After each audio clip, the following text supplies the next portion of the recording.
David, G7 leaders today are expected to reiterate their commitment to Ukraine, saying once again that they will support the country and its sovereignty as long as it takes, and discussing new energy measures to unveil in the coming weeks as well. NATO Secretary General today saying that Russia is increasingly resorting to horrific attacks on civilians and infrastructure, and that Russia's nuclear forces are being closely monitored. But so far, the alliance sees no change in Russia's nuclear posture.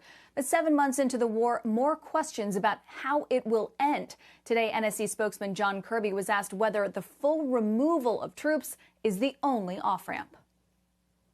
We believe that Mr. Putin should remove all his troops from Ukraine. Short of that, and clearly he has shown no indication of being willing to do that or even to sit down at the negotiating table. So short of that, what we have to do is make sure that Ukraine can continue to succeed on the battlefield so that when it gets to the negotiating table, Mr. Zelensky has the leverage that he needs to succeed in negotiations as well.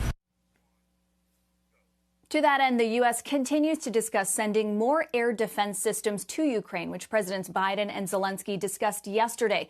The U.S. since this summer has transferred more than 1,400 Stinger anti-air systems and announced another package with 8 new advanced surface-to-air missiles, though most of those have not yet been delivered.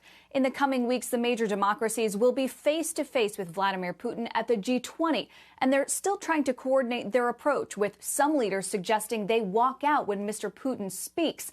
All that being said, the financial and foreign leaders, when they have met as a precursor to the G20, they have chosen to rebuke Moscow with their words and not actions, through prepared speeches and not with a show of force. Morgan?